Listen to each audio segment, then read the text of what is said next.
mga kabarangay, mga friends, kain tayo. Ganito kahirap sa Maynila. Kaya yung kayo, kung magdayo kayo ng Maynila, para magtrabaho kayo, ganito rin kayo, toyo din. May toyo din kayo. Toyo din yung babahog nyo sa kanin. May toyo din kayo. Ako, dumadayo ako ng malayong lugar, tapos magtrabaho, ulam din pala ako toyo. Kahit na naging presidente si Duterte next 2028, din ako dadayo. Doon na lang ako sa lugar natin.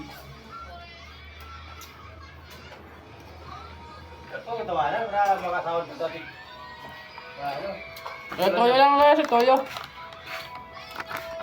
Bagong sahod, dilasar.